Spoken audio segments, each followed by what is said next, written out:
once the training is over. And so you'll have all of those materials with you, and any resources that are shared in the chat. We'll make sure that you guys get all of those after the training today as well. And we will also be mostly interacting through the chat. Looks like all of you are familiar and comfortable with that. So that's what we'll be doing today. If you'd like to come off mute at some point, no worries. Just let us know, and we're happy to have you share verbally as well. And please don't hesitate to type questions in the chat or share resources. Anything you'd like to share with each other in the chat is really helpful today. And then if you are not speaking, if you don't mind staying on mute, that's really helpful to reduce feedback as well. And then we will be Mary Femme Urena. She'll introduce herself in just a minute. She's our host today, but she's also going to be our technology guru behind the scenes. So if you have any issues, feel free to chat Mary. And just a few things I find helpful is just refreshing. Like if everything freezes for a minute, refreshing your screen or going out and coming back in usually solves the problem. So those are just some tips. And then kind of minimizing the number of windows you have open also helps with bandwidth. So anyway, thank you all again so much for joining us. It looks like we have folks from all over the place. We have folks from Saipan, Tinian, Guam. I saw some folks from Maryland. We have some folks from Hawaii. So all kinds of folks from all over the Pacific Islands, and also from many different organizations too, which is great. So one of the goals for today's training is that even though we're virtual, that you're able to interact through the chat and share ideas and share resources, and hopefully see folks that maybe you want to connect with after today. Like maybe you see something that they mentioned that you're interested in as well, and maybe that's someone you might want to contact after today, or you have a similar project idea or a similar issue that you're trying to solve. So we're really hoping that even in this virtual world, we can network and make some contacts and some connections that can help us after the training today. So thank you for sharing your info in the chat, and please keep using that today to share information with each other. And then I wanted to look at the polling responses. So Mary, I'm assuming everyone can see the poll, but I'm not sure if you need to. On my screen, I can see it. I just want to make sure everyone else can see the results of the poll.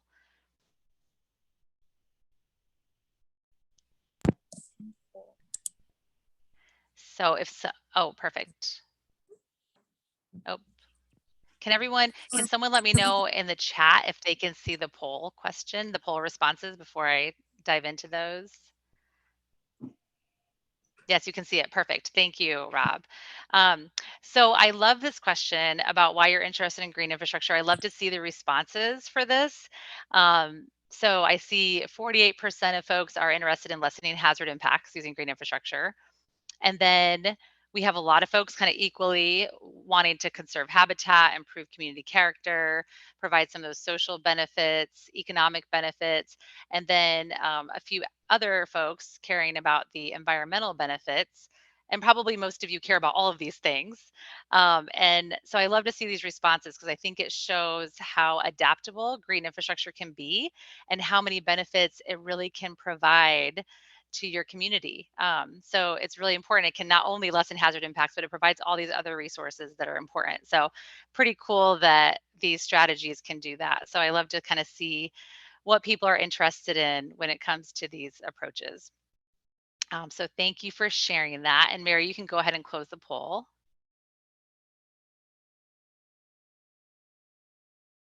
And then I am going to share my screen. Just a moment here.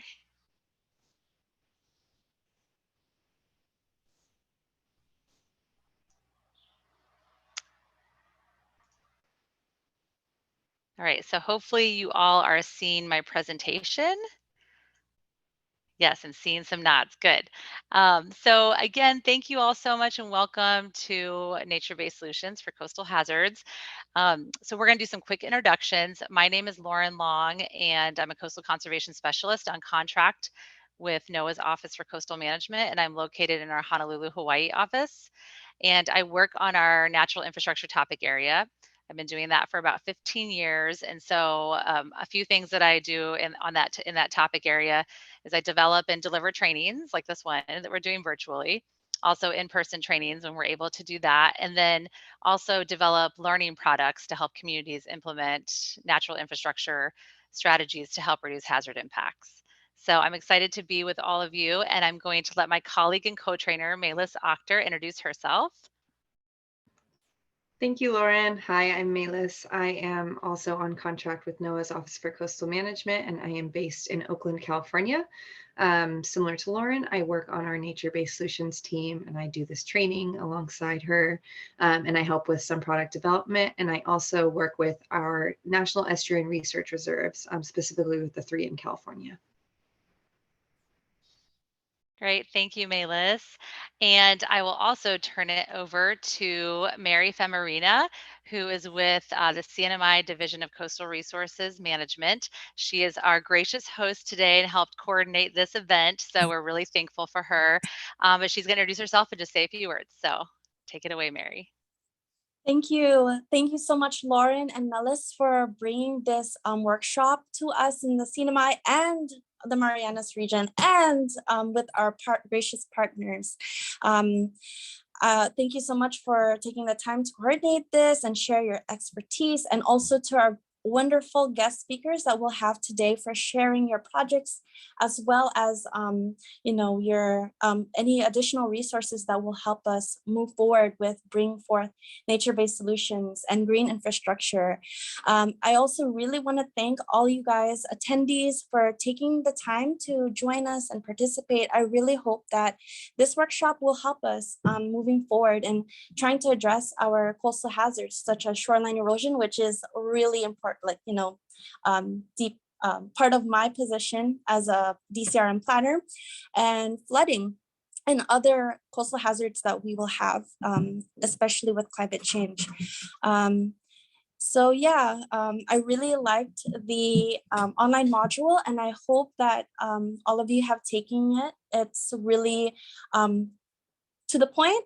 And if you haven't, I really recommend taking it after this workshop. But yeah, I just really want to encourage you all to use this platform to learn and discuss about nature-based solutions and green infrastructure. So I work with the Division of Coastal Resources Management here in the CNMI, and we've been working on this Living Shorelines and Nature-Based Solutions guidebook to specifically address shoreline erosion.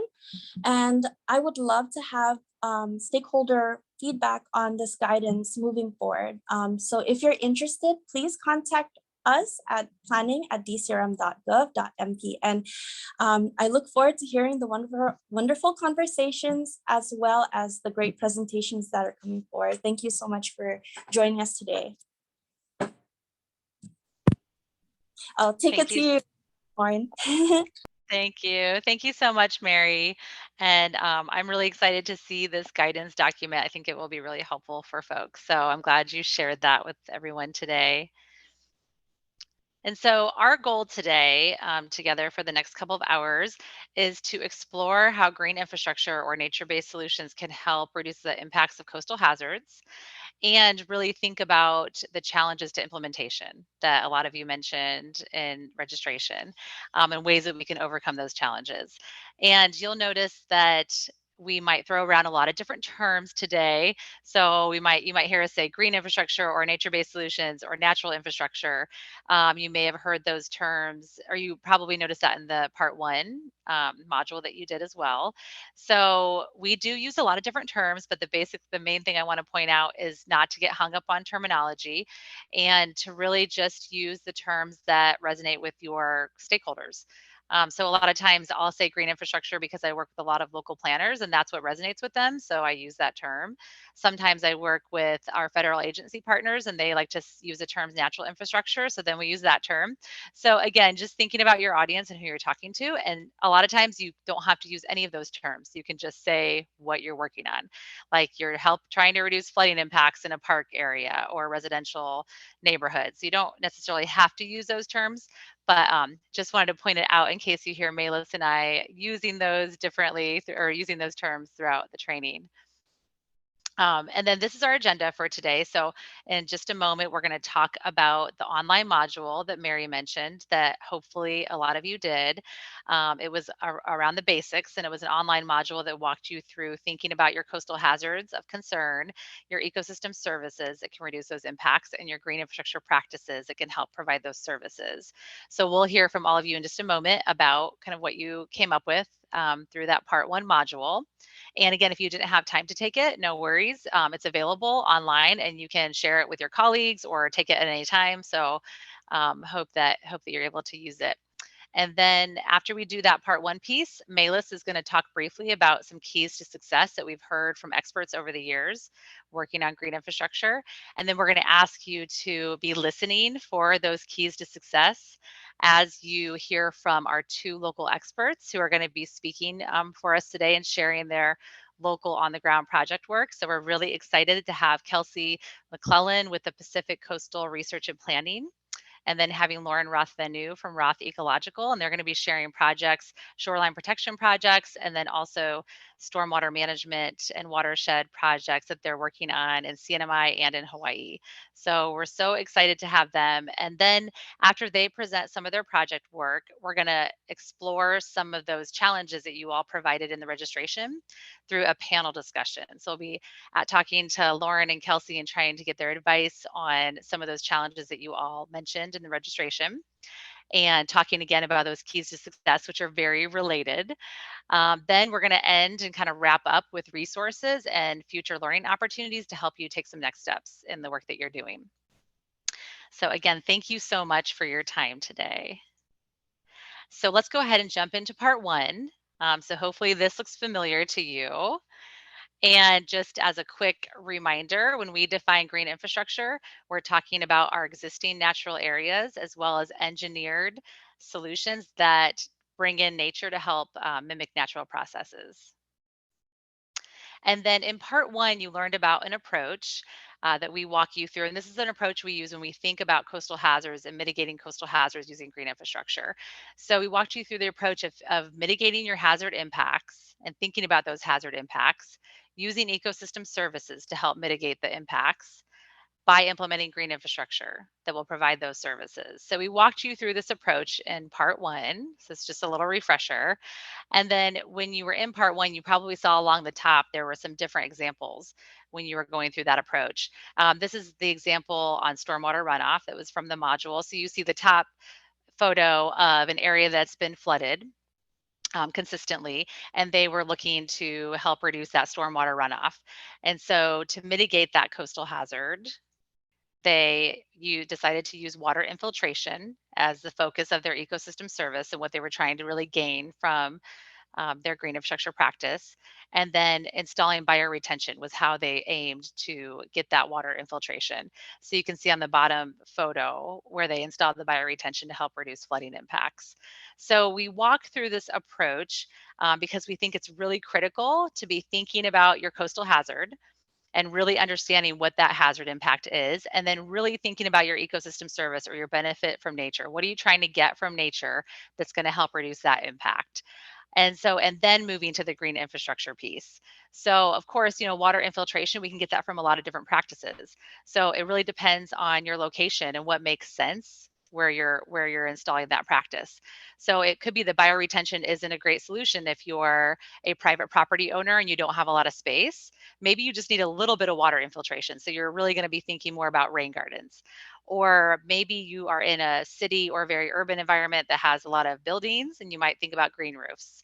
Or maybe you're in a space where you can plant trees that absorb a ton of stormwater every year. That might be another solution to get water infiltration. So there's many different practices that you can implement to get that ecosystem service. So really thinking through that process and identifying the service you're trying to get after and thinking about your location is really important.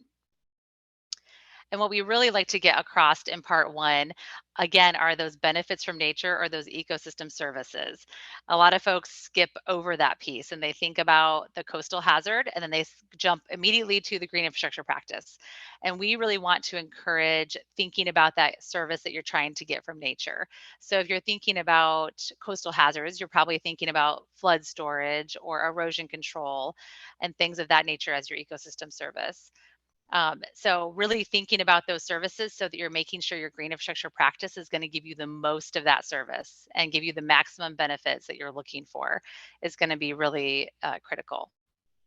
But then it's also important to think about co-benefits. So, obviously folks in your community probably care about recreation and habitat and water quality and sense of place and other cultural benefits. So thinking about those benefits as well they're also ecosystem services. They're also things we get from nature.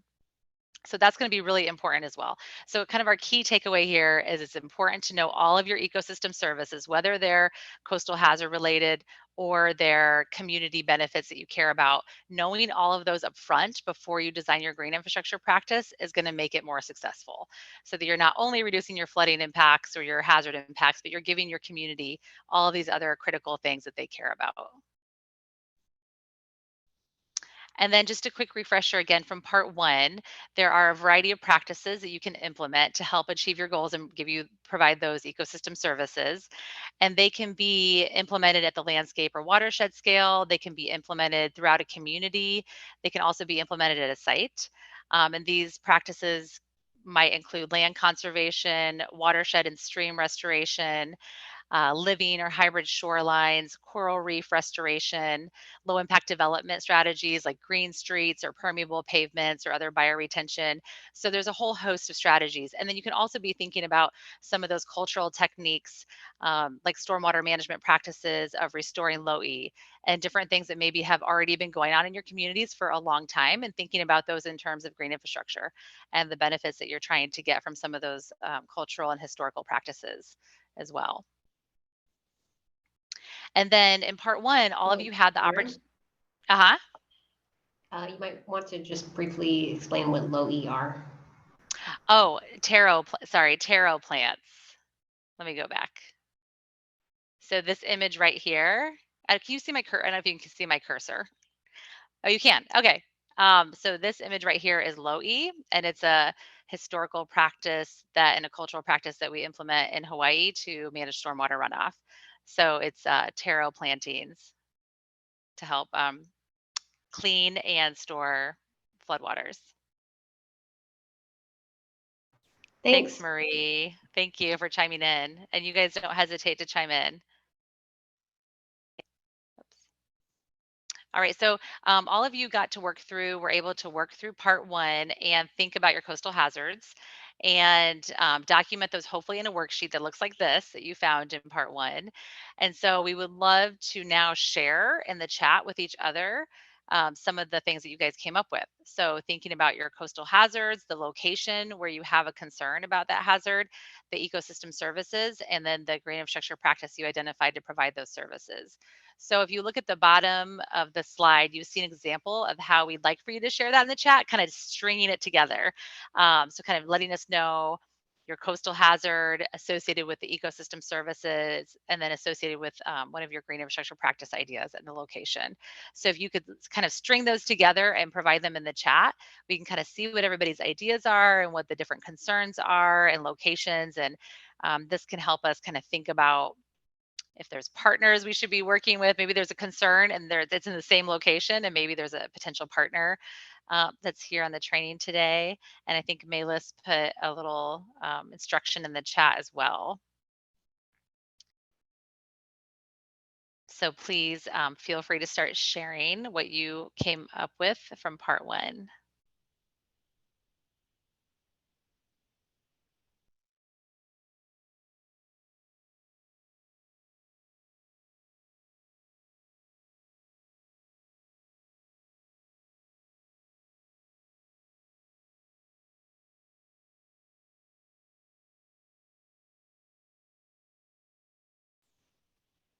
And if folks just want to start by sharing a coastal hazard of concern, we can start there too, if you don't feel comfortable stringing them together.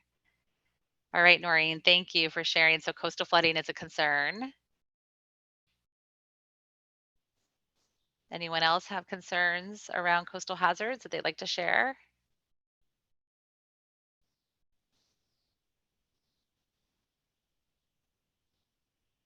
Thank you, Melis. So Noreen, I don't know if you were able to come up with an ecosystem service or something from nature to help you reduce coastal flooding? But if you could share that, that'd be great. All right, so storm surge impacts and then looking at wave attenuation and using oyster beds. So this is in New Jersey. That makes sense, definitely. Stormwater runoff as a issue that folks are concerned about. And then Rob mentions coastal erosion and beach road and using beach and dune restoration. Also making sure you're restoring the sediment transport pathways. So you're kind of rebuilding those beach systems. Great.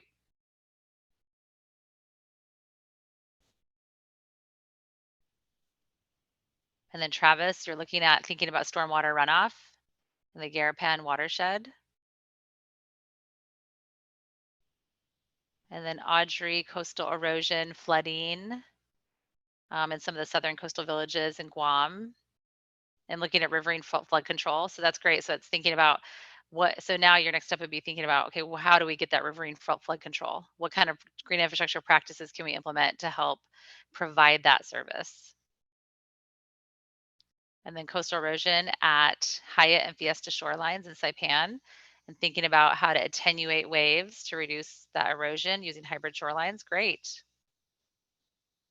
Thank you all so much for sharing. And so this is like another piece where when you're looking at each other's examples, if there's somebody who is concerned about something similar to you, or maybe working in a similar location, they might be great partners, or maybe totally different locations, but similar issue. And you might want to coordinate and share lessons learned and kind of how you decided to approach that issue and what you decided to do about it. So thank you guys so much for sharing. I hope that you enjoyed part one. And before I turn it over to Melis, I'm just curious if anyone had questions about part one, please feel free to come off mute and ask those questions or type them in the chat.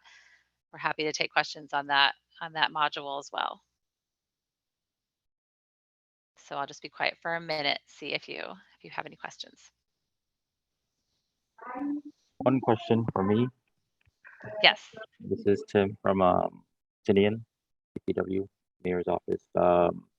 There's that map regarding the map that I forget what's called, where you zoom into like Saipan and check what are the hazards. But I guess Tinian wasn't mapped out yet, from my understanding. So so let me just make sure I can clarify. So you were looking at the coastal flood exposure mapper, probably the mapping interface, and you zoomed into Tinian and you said it was not mapped. Yeah, it has that shading or the hatch that indicates that it was mapped. Is there any plan for that to be done?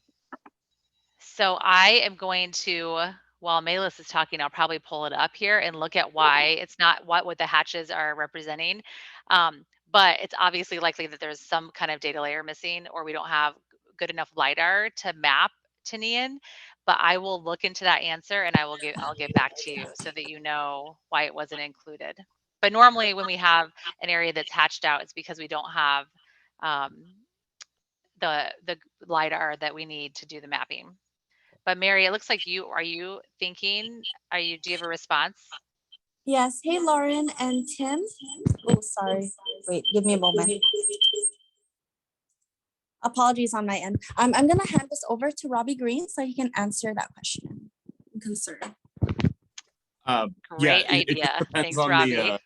On the data layer that you're trying to load, but ideally multiple data layers for Rhoda and Tinian will be filled in within the next 6 months to a year, given all the LiDAR data that was acquired in 2020. But then there's also a storm surge layer that's probably hatched out everywhere in CNMI. It's based on the slosh model, and we'll see when we get that. Guam did a good job requesting it first. Yay, thank you, Guam.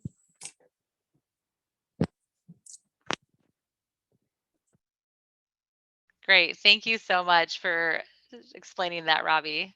He definitely knows a lot more about all of this hazard data than I do and the local data layers. So great. It'll be great that we can update that with some more data and some more maps. Any other questions before we move into the next piece?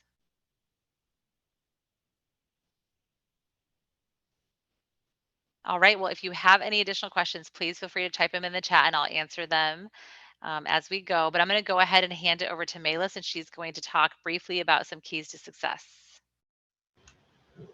Thank you, Lauren. So before we go into our local speakers, as Lauren mentioned, we're just going to briefly talk about some keys to success and some challenges that you all notified of us in your registration. So if you could go to the next slide, please, Lauren. Thank you. So Lauren just mentioned some of the beneficial effects of ecosystem services that we get from nature-based solutions, and you learned about some of that in part 1 as well.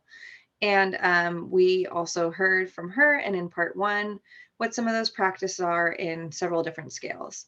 But we also realize that in order to effectively implement a lot of these green infrastructure practices, there are tons of challenges that we have to overcome. And here on this screen, we see some of the main ones that we heard from you all during your registration. And we want to make sure that we give you the tools for overcoming these challenges and barriers in order for you all to be able to implement successful projects. So could you please go to the next slide, Lauren? And in your online part 1, you work through a worksheet that looks like this. And hopefully you wrote down some of the challenges that you also provided to us that we highlighted in that last slide. If you have this in front of you, this will be, the next portion will be a really good time to hopefully come up with some of the opportunities that you can address some of these challenges as we get into our local speakers. So next slide, please, Lauren. In order to have successful green infrastructure projects, we've identified a couple of key areas that will get you success. First one is that your projects should incorporate local landscapes and be grounded in science and engineering. Your projects should align with community goals and plans. It should be cost effective and maintained over time. You should engage with your community during the planning stages and make sure that their values are incorporated. And you should build partnerships that you can leverage over the long term of the project. So be listening for these tips and other tips that Kelsey and Lauren are going to present in the panel interview, as well as in their individual presentations, where we're going to get to dive into some of these successes and lessons learned. So do you all have any questions before we get into our speakers? Probably not, because I think hopefully they were just given to Lauren, but let me know if there are any. And if not, I am going to turn it over to Kelsey McClellan from Pacific Coastal Planning and Research, and she's going to be talking about a shoreline protection project that she's working on in CNMI. And Kelsey, if you'd like to go ahead and share your screen. After Kelsey, we're going to hear from Lauren Roth Venu. And then if you have questions during either of these speakers, please put them in the chat. After each speaker, we'll have some time for Q&A.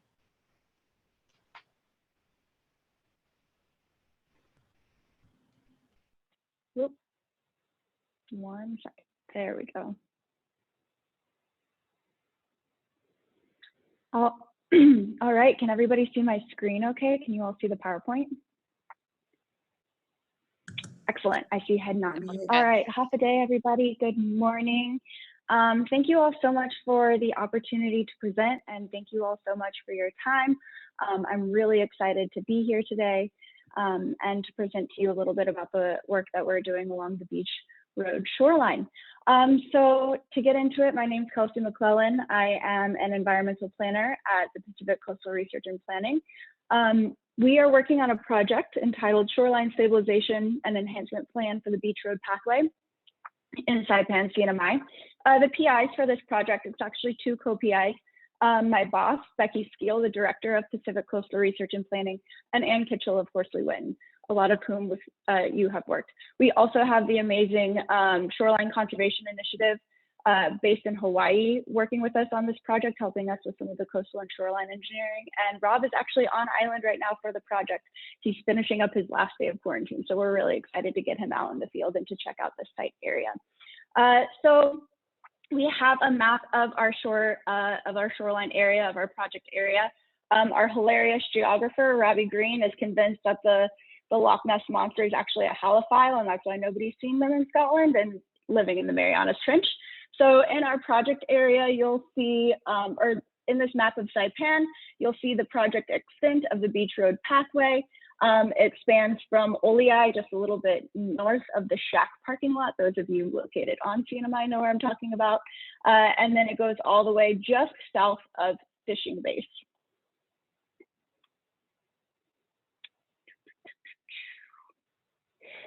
All right, so the agenda for this discussion, for this conversation today, I'm going to give you all a little bit of a project overview. I'm going to talk about our project objectives and what we really hope to get out of this shoreline stabilization project for the Beach Road pathway, some of our site observations and what we've seen so far, and then our next steps. So this project is currently ongoing. I'll talk a little bit more about that in a second.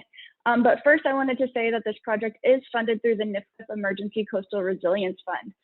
So after Typhoon Yutu and a slew of natural disasters hit both the mainland, Puerto Rico, and out here in Saipan and Tinian and Rota, the CNMI at large, NIFWIF provided the Emergency Coastal Resilience Fund. PCRP went out for this project with the Beach Road Shoreline Stabilization Project in mind.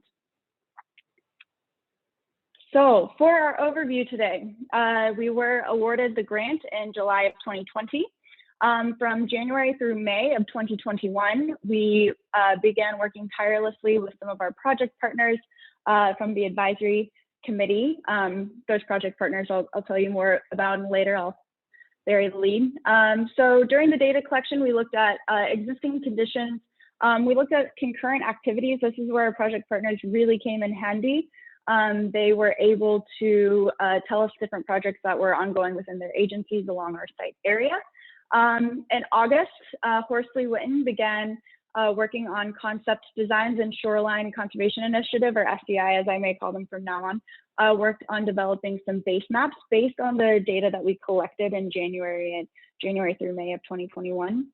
In September and October, we're going to begin drafting the master plan for this shoreline stabilization plan.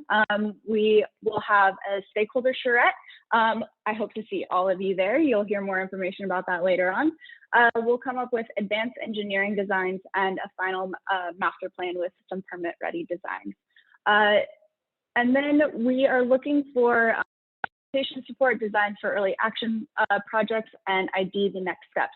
Now this project did get extended, like most projects due to COVID.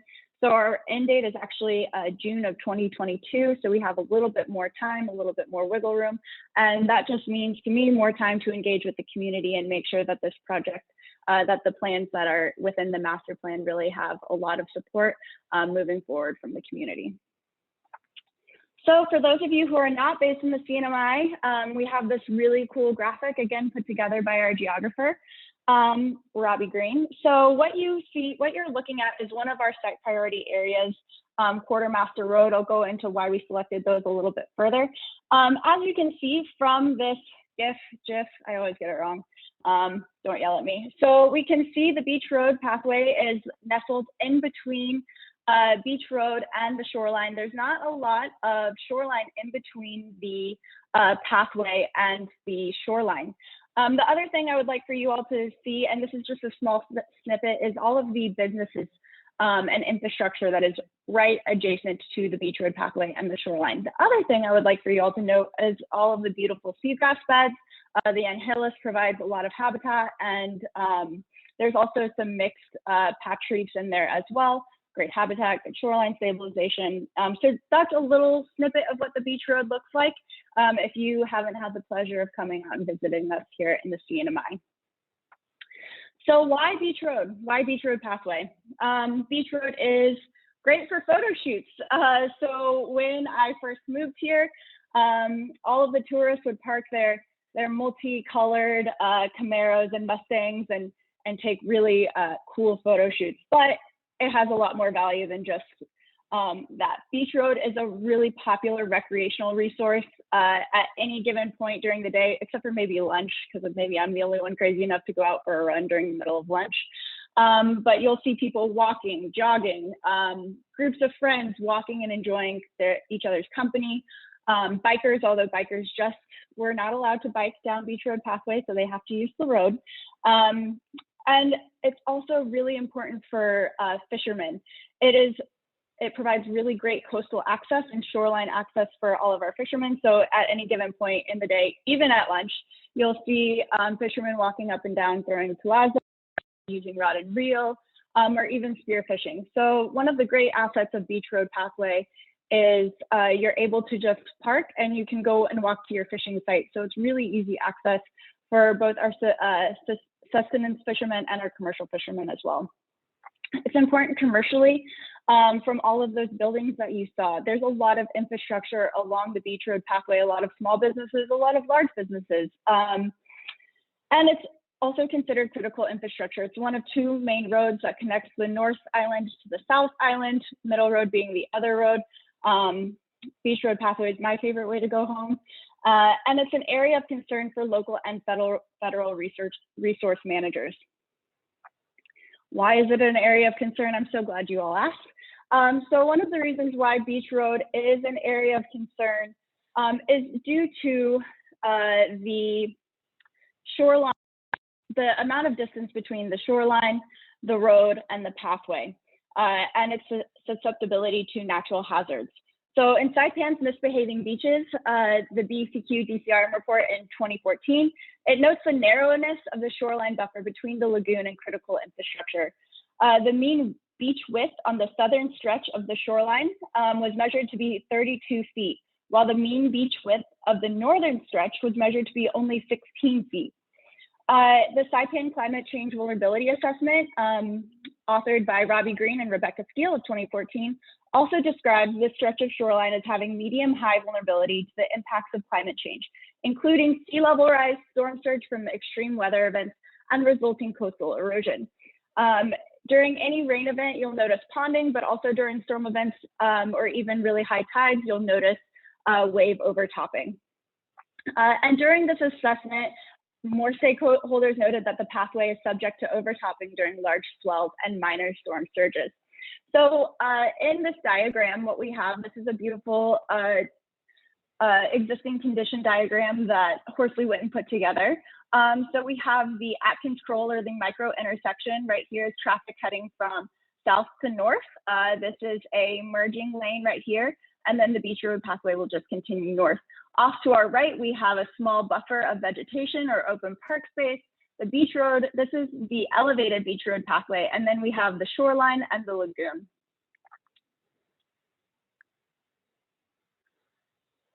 So what are our project objectives? What are we really trying to achieve through this project? Well, first and foremost, I'd like to say that our first priority is shoreline stabilization, because if we don't stabilize the shoreline, then we will lose all of these really wonderful resources and assets for the community. Everything else, once we stabilize the shoreline, will fall into place. As is the way with nature-based solutions, it all kind of works together in a more holistic approach. So our objectives are shoreline stabilization and habitat improvement, and to maintain or improve recreational access for our avid walkers, joggers, bikers, and fishermen in particular. So we really want to be sure that we're allowing these recreational and commercial fishermen access to their waters. And then additionally, improved parking. So over here in the left-hand side of the photo, we have some impromptu parking. You'll notice gravel and a little bit of ponding. This photo was taken after a rain event. We'd really like to stabilize the parking, make it a little bit better for our users. We'd also like to improve stormwater management and even work to do tree or vegetation replacement due to a lot of the trees and vegetation were removed or damaged during Typhoon U2 and Sodalor.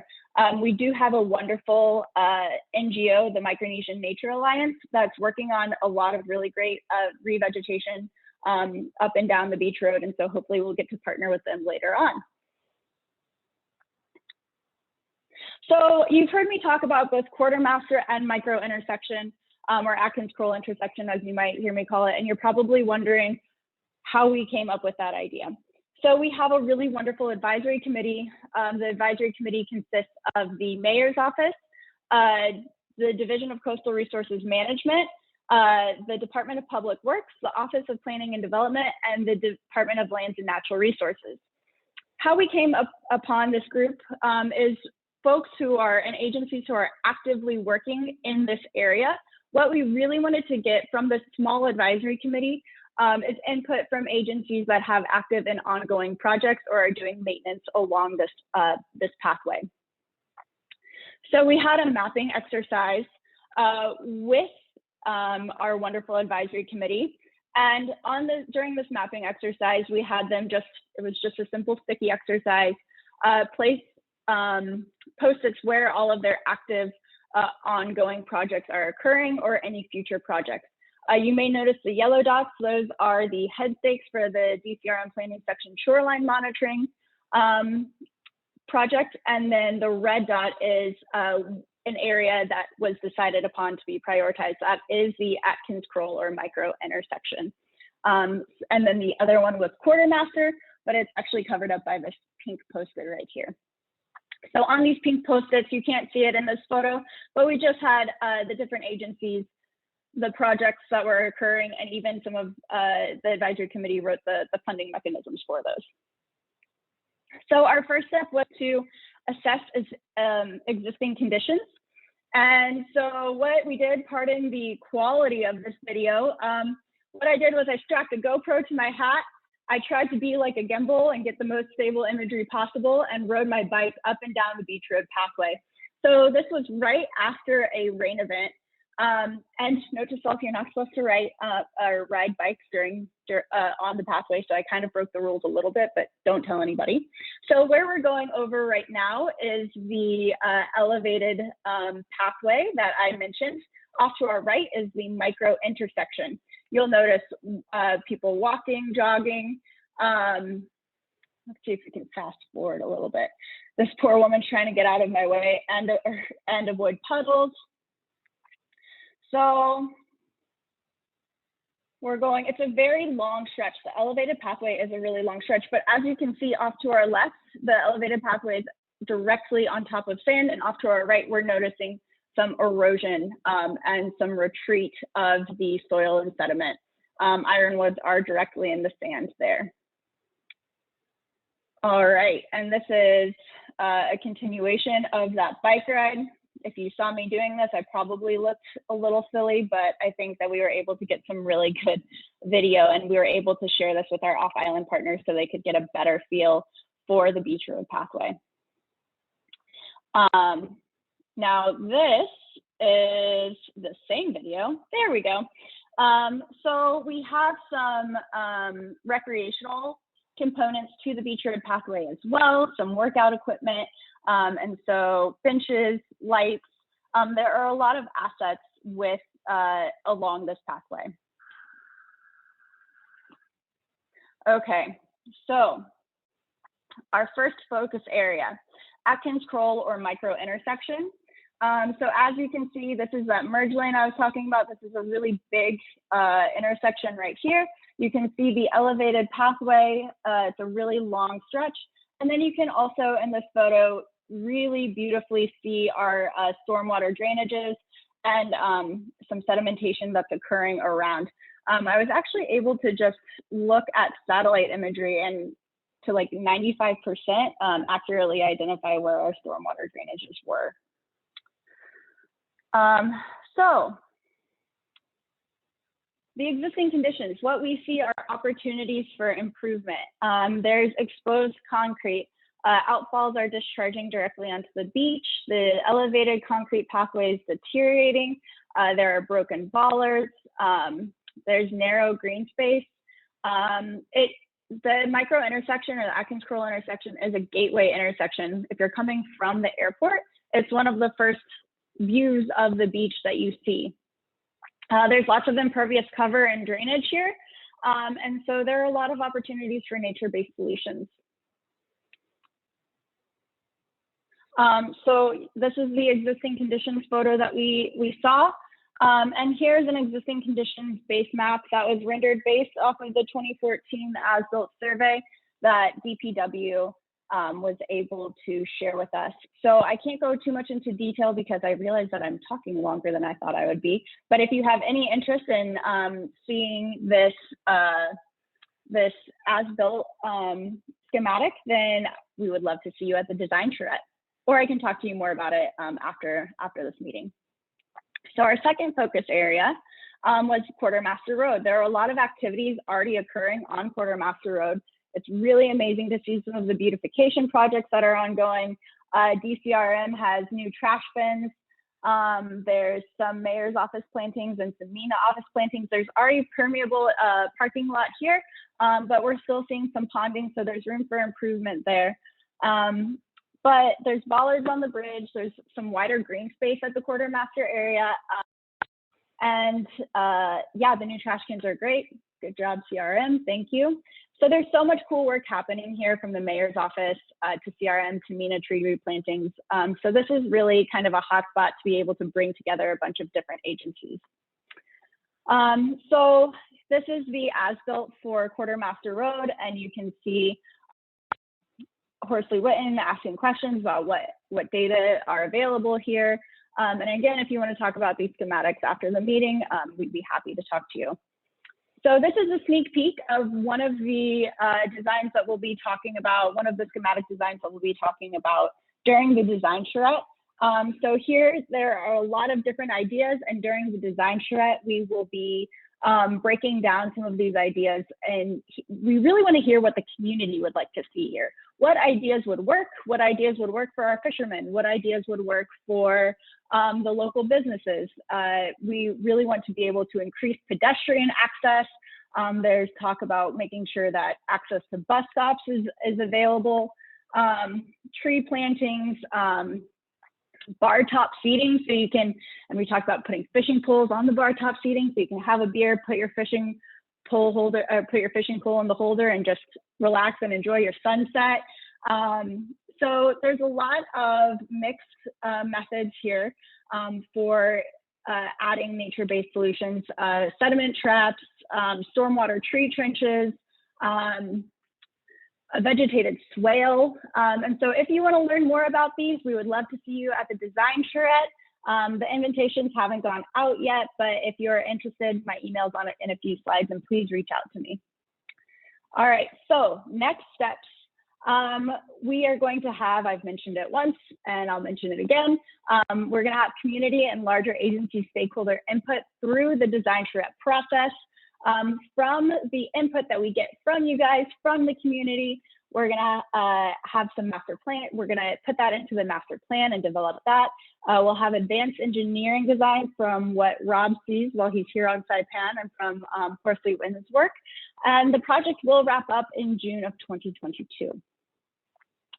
I would just really like to say a big thank you to NIFWF for funding this amazing project. We're really excited to put some nature-based solutions in such a high visible area, and we're really excited for this opportunity. I also really want to thank our wonderful advisory committee members, the Mayor's Office of Saipan, the Office of Planning Development, DPW, DCRM, and DLNR. So if you all have any questions, please feel free to email me. My email is kelsey.mcclellan@pacificcrp.org. And with that, I think that my slideshow is done. Let's see, can I pull you guys back up? Thank you, Kelsey. So we have a little bit of time for Q&A. And I actually had a question for you. So I know you said invites aren't out yet for that design charrette, but do you want to let people know where they should be looking or how they should get an invite? We're having a couple questions about wanting to join. Great. Okay, I'm so excited that we have some people who are ready to join. We're looking at the last week in September. We need to confirm that date internally with our project team. If you're interested, I'll go ahead and just maybe see if I could get the invite list from the organizers, and I have notes of who's asking when the design charrette is. So I'll be able to just add you to our invitation list.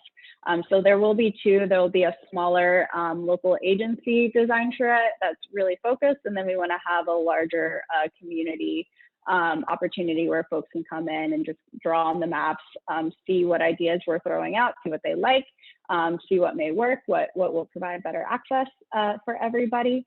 And so the design charrette tentatively will be the last week in September. You can go to our website. Let me put that link in the chat, and that way you can go to our website for updates. Awesome. And then if anyone else wants to get an invite, maybe just put that in the chat right now, and Kelsey will take note of that and add you to the invite list. And then we had one question from Marie. Yeah, that's what I was gonna go for it. So from Marie, what kind of trees is MENA planting? Do we have any of our partners from MENA on the call? Because I would feel much more comfortable directing that call to them, that question to them. Are they just doing trees, or do you know if they're doing other kinds of vegetation as well? They're doing other kind of vegetation as well. They're doing low-lying shrubs and trees. Robbie, have you been working with them? Oh, and Mary said, of course. I'm so sorry, Mary. Yes, please.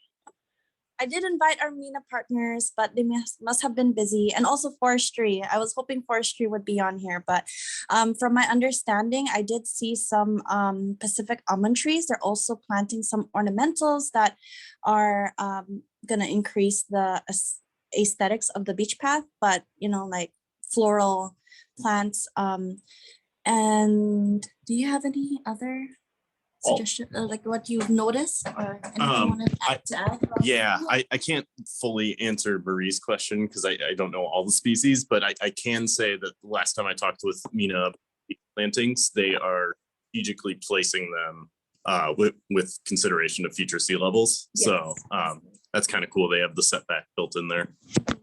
They're also planting shoreline, native shoreline plants such as hibiscus, beach hibiscus and whatnot. So yeah, it's like a combination too. Cool, thank you. Excellent, thank you. So I see where Gus, hi Gus, told me that it'll be a while before the law is implemented by DLNR. So okay, I'm not going to get in trouble. And then I see where the Army Corps team, hi Yari, would like the copy of the presentation. So I'll be sure to send that to you guys. Let's see. And then Elise is interested in the design chart. So I will make sure to get all of your information. And if anybody's interested, we do send out newsletters too. So if you don't want to participate, but you're just curious about the project progress, I'll add you to our newsletter list. Thank you all so much for your time and your interest. Thank you, Kelsey. All right, and now I would love to invite Lauren Roth Venu to share her screen and turn her camera on.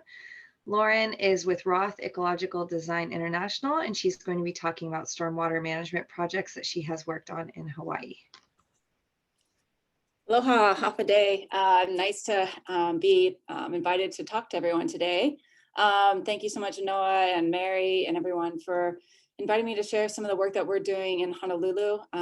As mentioned, Roth Ecological is a climate resiliency and green infrastructure design firm based in Honolulu, where we do work across the US as well as internationally. And so I'm also going to be presenting a little bit today about 3R Water, which I'll get into, which is also, it's a separate entity, a startup that we formed to basically support government agencies to collect stormwater metrics and get communities also involved to be part of the solution to reduce flooding and pollution as well. So I'm going to talk a little bit about both a project that we worked on that was funded by the EPA, and then I'm going to get into 3R Water and the Follow the Drop program, that's the community engagement tool. So the EPA, I'm not sure if many of you guys are familiar with, but EPA has a program called Greening America's Communities. And the way that it works is that municipalities apply to the EPA for the EPA to, again, to fund bringing on consultants to look at opportunities where green infrastructure can be retrofitted into their communities. And so this example project was one that was done for the city and county of Honolulu. Again, the city was our ultimate client, but the EPA funded both Roth Ecological and our partner firm, Community Design Architecture out of San Francisco, to provide some different schemes for several different areas across the city that were experiencing flooding and or going to be experiencing redevelopment as the rail goes in the next decade or so. So essentially 4 sites were identified to be evaluated for green infrastructure. These black points represent the future rail stations. So a lot of the areas around this space are going to be redeveloped, and provides an opportunity then for the city to go in and update some of their infrastructure.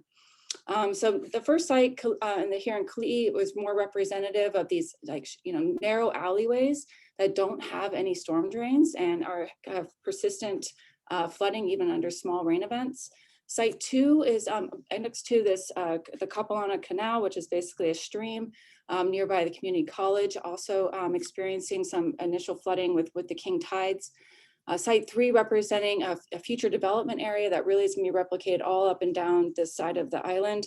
They're looking about putting about 10,000 new residential units in and thinking about strategies for new buildings. And then Site 4 was mostly about connectivity and issues with traffic. I won't be getting into this one as much today, but the first ones, Sites 1, 2, and 3 more represent opportunities for nature-based solutions to support some of the city's initiatives. So, importantly, I think when we were looking at this study and how to think about what water management should look like and where green infrastructure and nature-based solutions could go back in, was to also look to the past, to the historic uses of these lands by in traditional Hawaiian land management practices. So we were able to collect data from the Bishop Museum and others in the area. And we found that most of this area in the urban core was actually once taro patches or rice paddies. So very wet, wetland-like areas. These different, splotches here of greens and blues also represent historic fish ponds. And then this green area shows where the land used to end. So all this area now out here in the harbor was all actually fill that was put in. So this is significant because when we look at the future hazards, we'll see that water is really wanting to go back where it once was. So a lot of this area where the wetlands were, we're seeing where the impacts of future sea level rise will be occurring.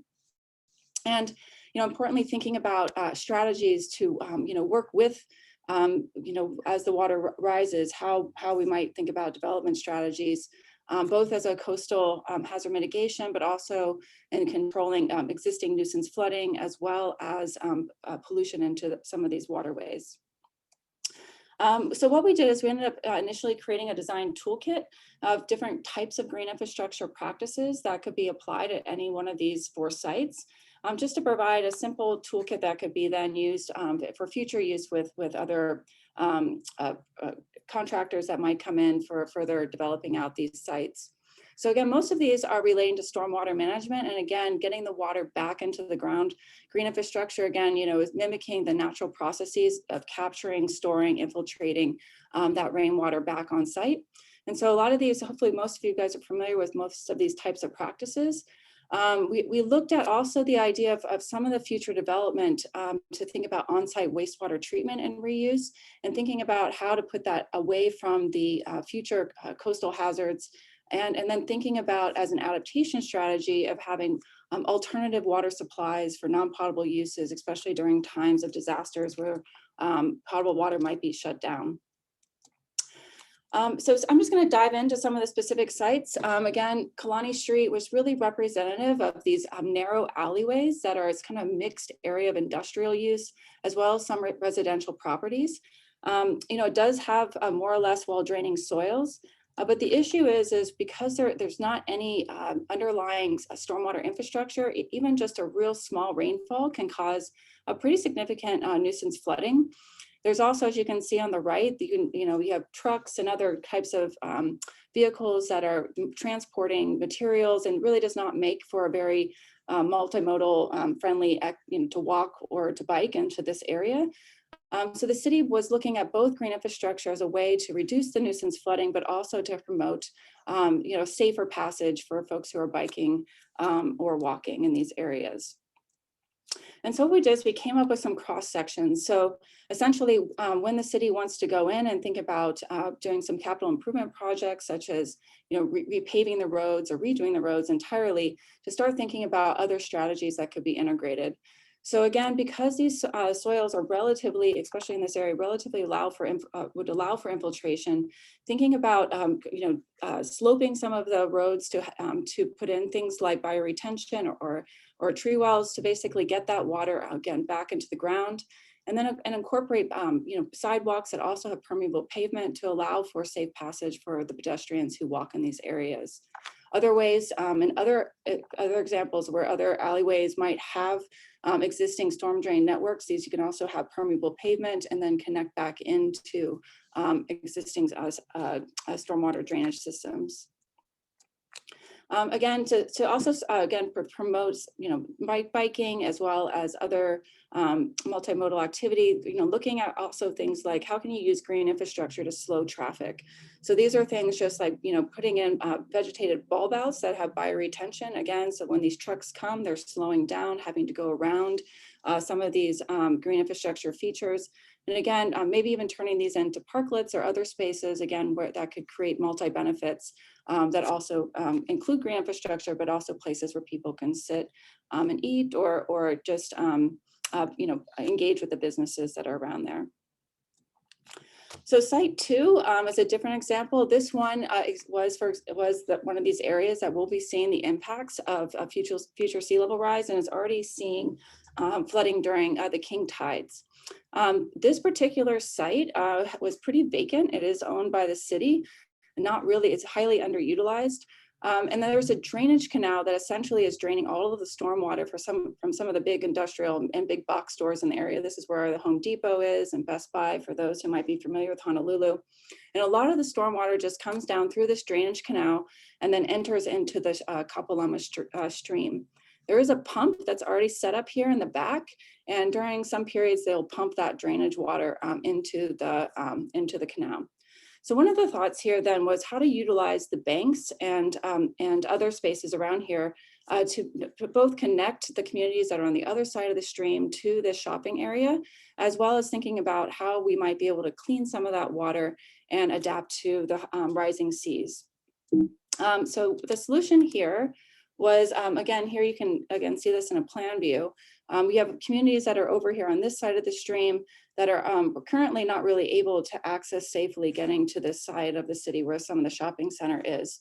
So some of the ideas here was to create a pathway, again, to allow for bikes and pedestrians to easily, safely access this area, but then also turn this area into a park that can include wetland systems that will act to both filter the drainage canal waters before they enter the stream, and then again, to adapt to future sea level rise.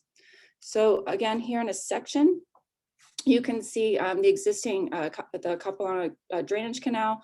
Along the banks here, we would design in a constructed wetland system. So utilizing that pump that's already in the back end of that canal, instead of pumping it through the actual drainage canal system, it would actually be pumped up through a surface flow wetland.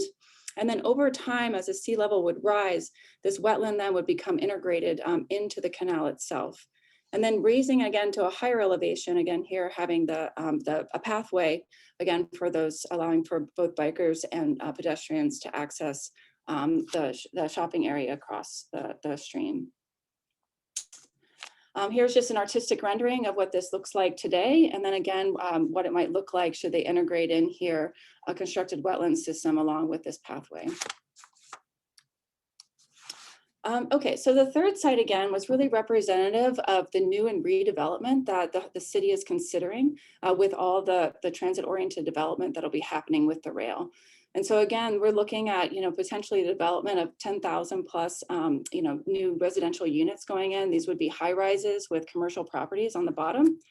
And so again, thinking about how infrastructure should look like in the future, where the opportunity allows us to think and re-strategize water management to really match what the 21st century water infrastructure might look like. So again, and like in many cities across the US and probably in all of your island locations, most of the time we have all of our wastewater going to a centralized wastewater treatment plant that might be located along the shores and potentially poses a risk for both sea level rise and or other climate related disasters.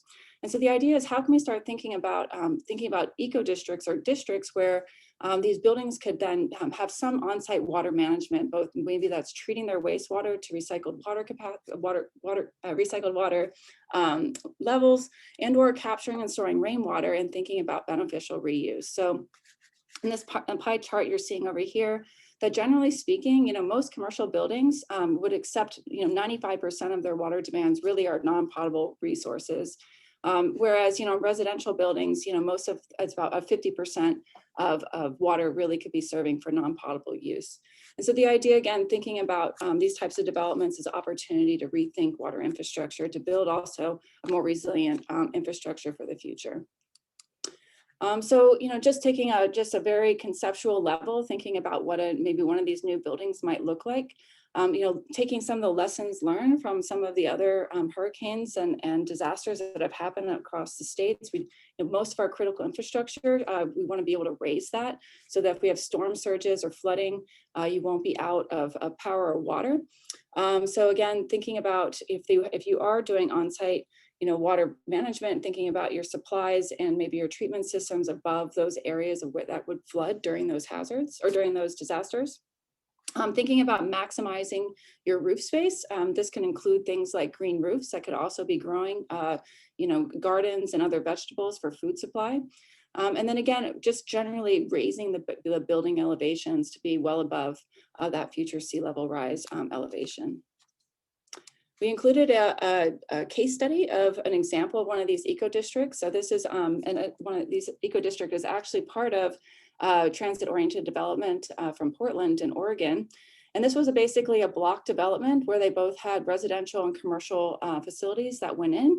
And you can see here, for example, they incorporated green roofs that acted as a community space for the residents that are in this area. So it looks like it would be a natural, garden area, but really this is also, green roof that's designed to store and filter some of the rainwater coming off the buildings. And then also some of what the other kind of aspects of this building is, they also have a large rainwater cistern that collects about 60,000, that's a 60,000 gallon tank that supports both their landscape and water features.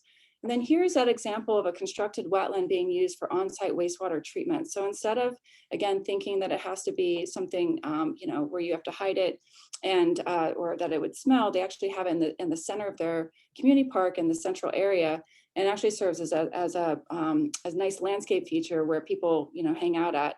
But again, it's treating their wastewater for on-site reuse back inside for things like flushing toilets.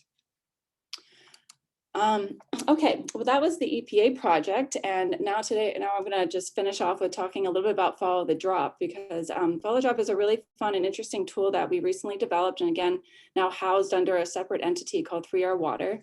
But really this whole data and mobile platform is really all about community engagement, because recognizing that the climate hazards we have for tomorrow, it's gonna be much larger of a problem to solve than just governments trying to do it alone. And really, if we can think about getting communities involved with capturing their own stormwater on site and thinking about not only how that supports the overall effort, but also helps build resiliency for their own properties. So the way that it works is Follow the Drop is licensed to government agencies, and then it can be distributed for free to anyone in their communities.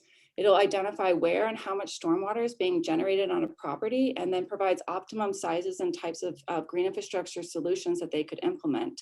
And then on the back end, these municipalities or agencies can track locations, the status of these projects, and importantly, also metrics of how much stormwater is being captured in their communities. So this then can help support some resiliency goals and also just quantifying what these projects are bringing.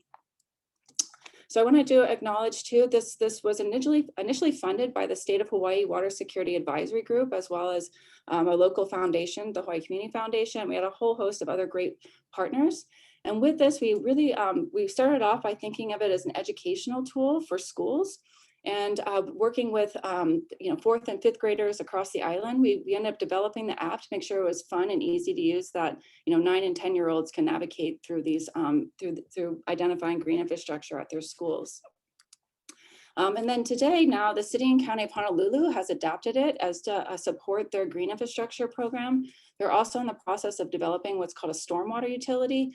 And this will, in essence, be a way to engage the community to, again, identify green infrastructure projects when they have that stormwater utility in place to reduce their bill. But in the meantime, what we're doing is we're taking a one water approach, meaning the city recognizes that stormwater management is not just about meeting the needs, reducing flooding and supporting the reduction of pollution, but it's also about supporting future water supply, because if we can get more water back into the ground, that means there's more water in the future for future use. So we're working with the Board of Water Supply. We also are doing, as an initial assessment, we're identifying a priority community on the island of Oahu. So I'm not sure how many people have been to Oahu, but this is in East Honolulu, called a neighborhood called Ainahaina that has experienced nuisance flooding, but also is a priority area for the Board of Water, because there's not enough rainfall getting back into the ground to support future supply for this community. And so I'll get into a little bit about that. I also want to just mention that we are also utilize this as a green workforce development opportunity. So I know we'll get into maintenance later, but there is a program called the National Green Infrastructure Certification Program designed for contractors and maintenance. And what we're trying to do with the app is also train them to use the app as a means for them to go out and expand their services to identify green infrastructure projects for those private property owner clients. And then they can then go in and successfully install and maintain them as well. So I'm going to get into a little bit right now about this initial assessment we did utilizing the app. So again, this is in East Honolulu. This is the area of Ainahaina. It's basically mostly a residential neighborhood. You have about 1,800 residential properties, some commercial, as well as schools and churches. And we were able to use the app and go into each one of these tax map keys or properties to identify how much baseline stormwater runoff is occurring, and then figure out what that runoff reduction could look like should all of these properties implement green infrastructure, with the idea being later to narrow in and strategize what percentage of these properties would we need to get green infrastructure installed to make any real difference.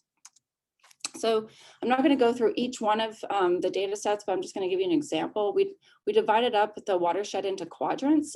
So the upper watershed here was quadrant A1, representative here mostly of the residential communities. Again, here the app was able to output some important information. The average annual rainfall in this upper part of the watershed here, or this neighborhood, is about 55 inches of rain. The average building roof footprint is about 2,500 square feet. And then utilizing those data, we were able to then estimate the average annual stormwater runoff is approximately 6.3 million gallons. And importantly, what's interesting about this is that for these 70 odd or 80 odd homes, that's about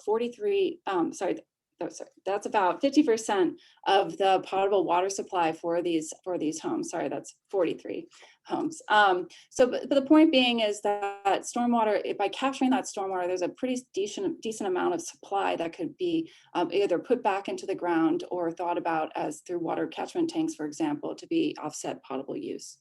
So if they were to implement the optimum size green infrastructure practice at each one of these properties, you're talking about potentially about infiltrating or capturing 5.6 million gallons of that per year. And if the city were only to continue on with a rain barrel program, the rain barrel program would only give them about 200,000 gallons of stormwater captured. We were then able to display this as well into a similar comparison. So again, here the bar graphs here representing the tan bar graphs representing the average annual stormwater runoff from each one of these properties, and then the blue representing the potential stormwater capture. So again, if you only continued with a rain barrel program, you have a very small amount of rainfall that would be captured versus optimum green infrastructure, you're about 90% capture rate. The app also outputs a CSV file where we're able to, again, summarize this data. And just the important part about this is really seeing the numbers here. You're looking at approximately about 118 million gallons of stormwater being average stormwater runoff in this area. Again, the bulk of it coming from residential properties. And again, if you were to implement optimum size green infrastructure, you're talking, if all of these properties were to implement this green infrastructure, you're talking about pretty significant stormwater runoff reduction. And again, compared to what, if we were only going to continue with the rain barrel program, it's about a 90% to 3% difference. So basically this summer and this fall, what we're doing now is going back into the community, working with a local nonprofit where they're actually utilizing the app as well as surveying the community. For example, would they install these optimum size green infrastructure projects with or without an additional incentive, or even if they were free? And then this information will then go back to the city to help support their future incentive program. And again, the idea here is if, small projects can really add up. If you really want to push incentivizing community to be part of the solution, the idea of congregated community-based stormwater management is a great way to go about it. So that's all that I have. I'm leaving here a little bit of my information. I'm happy to answer any questions now, or if you think of others later, feel free to drop me an email, or if you're interested to learn a little bit more about Follow the Drop, you can go to the 3R website and sign up for a demo, or happy to talk about it again during the panel discussion as well. Thank you, Lauren. We have one question from Marie. Is there a projected date for when the stormwater utility might come to fruition in Hawaii?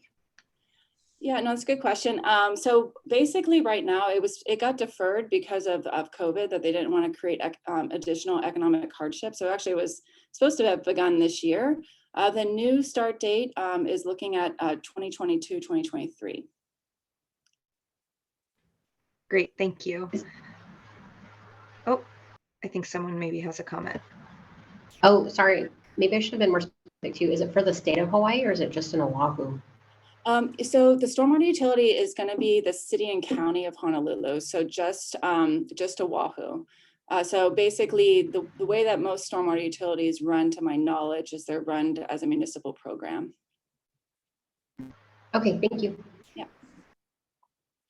And for folks that don't know very much about stormwater utilities, in essence, the idea is that stormwater management is also a service, just like delivering water or treating your wastewater. But oftentimes what happens is that the budget for stormwater projects gets put into just kind of a general fund. And so it's very difficult then to leverage funding to get bonds and other things needed to actually upgrade your stormwater infrastructure. And so what this does is it imposes a fee onto all properties, including state and federal, that basically is a fee on the amount of impervious area you have. So the more roofs, roads, parking lots, the more you would pay. And then with that fee, there's an obligation to provide a credit should they capture that, or if they physically remove the impervious area or capture and treat that stormwater on site through things like green infrastructure. Thank you, Lauren. There are a few other comments in there if you want to take a look later, but I'm going to ask you to stop sharing your screen, and then we're going to move to our panel discussion. So if Kelsey and Lauren could turn their videos back on, I'm going to hand it over to Lauren. Great. Thank you, Lauren and Kelsey, so much for sharing your project work and all of your ideas. And like Melis said, there are questions in the chat that I thought we could just incorporate into the panel discussion because we're going to get a lot of these things right now. But please, everybody share, if you have additional questions as we're going through the panel, please share those in the chat. And then Melis will pop in and let us know that there's a chat question. So please don't hesitate to ask any clarifying questions or share resources as we're going along to any of that good stuff. We really appreciate it. So in the panel right now, we're going to get into a lot of the challenges that you guys talked about in the registration. So we provided a lot of input on things you're concerned about or implementation challenges. So we want to make sure we talk about some of those challenges and get tips from Lauren and Kelsey on how they overcame some of those.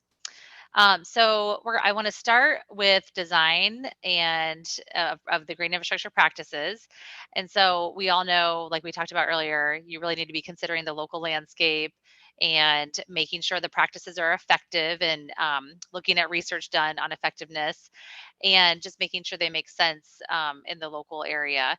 But we had participants also mention that they are concerned with access to materials and equipment and even manpower and workforce given the remote location of our island jurisdictions.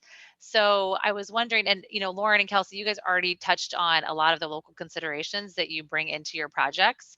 So you talked a lot about how you're considering sea level rise and storm surge and erosion impacts and king tides and some of those components that are really critical in making sure these projects are successful. But I was curious if you have any tips on the material aspect of getting materials and equipment and building the workforce. And I think, Lauren, you touched a little bit on workforce, but anything else you guys would like to share around materials and workforce and equipment and those sorts of things? I'll let Lauren go first. Okay. Well, obviously, I mean, utilizing local resources, I mean, makes a lot of sense for especially being island communities, right? I mean, having to haul anything in is going to be sometimes makes the project just infeasible. So really maximizing what you have available. And I think the beautiful thing about green infrastructure is it actually utilizes materials that are commonly available. And so number one, I think that's I guess the first question about materials, but also when you design these things, it's really important to think about the long-term maintenance and the constructability of these things, to thinking about when materials might be replaced, how easy you might be able to get them, and so really thinking that through from the start is just makes for great design, because you can sit behind a desk and design a beautiful bioretention system, but if it's not really designed for easy constructability and maintenance, that's going to be an issue. And on the workforce development piece, I really think this world of green infrastructure really provides an opportunity to have a really explosive workforce should the municipality or government agency really want to get behind this and incentivize it. It really can create a whole bunch of new jobs, and that wouldn't be pushing people too far out of what they might be already doing, whether that be contractors. And again, I mentioned the National Green Infrastructure Certification Program. I can put that in the chat so people can look that up. And that's a pretty rigorous program that gets folks licensed to be green certified in green infrastructure to construct these things as well as to maintain them. So everyone's on the same page of what these things are, how to put them in correctly, as well as maintain them. And it also goes over all the commonly used materials, and importantly that they need to be washed and clean, and important things that are part of the treatment process. Thanks, Lauren. Kelsey, did you want to add to that? If you don't have anything, no I do. First, Lauren, could you send me that resource that you just talked about? Because I'm very interested in that credentialing system.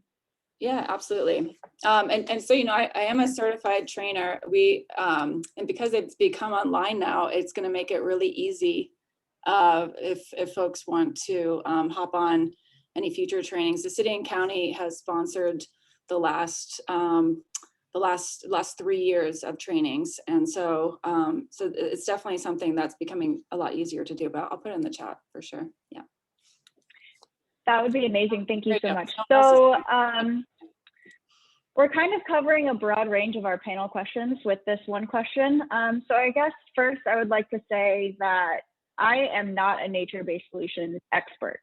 I am extremely reliant upon our project team at Horsley Witten Shoreline Conservation Initiative and our advisory committee as well. So I'm learning just as all of you are learning as well. So I just wanted to throw that out there because it can be a really intimidating process of where do I begin?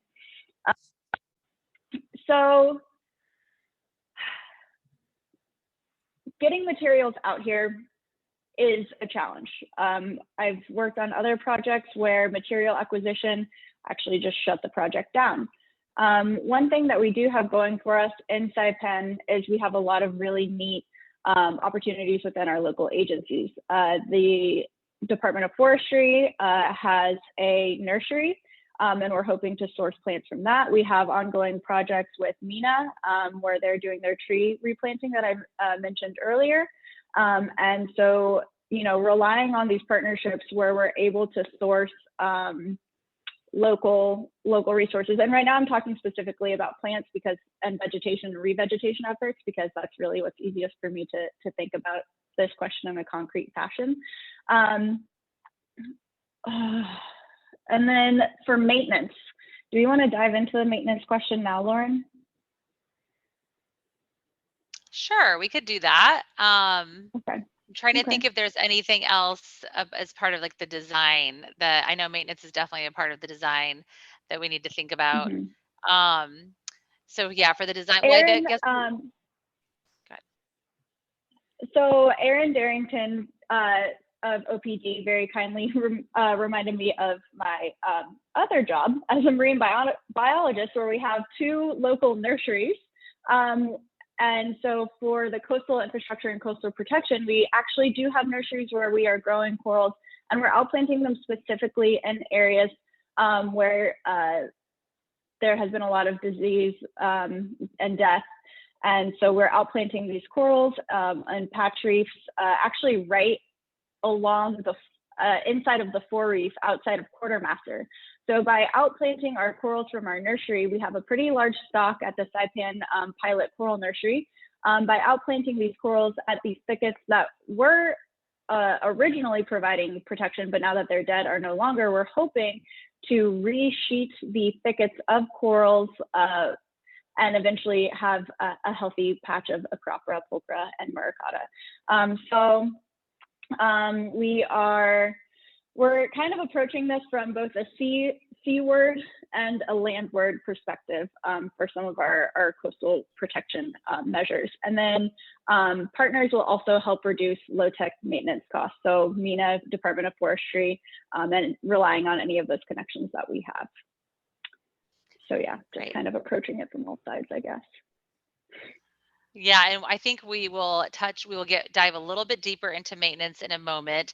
But one more question I want to get to around design that participants brought up in registration was just kind of being familiar with the practices that make sense in the Pacific Islands and knowing which ones you should implement in certain locations is a challenge. So just wondering if you guys could speak to that, because Kelsey, you have all these renderings that I know you're going to get input from your stakeholders on about different practices you want to put in places. And then Lauren, you have a lot of experience putting these practices in the ground.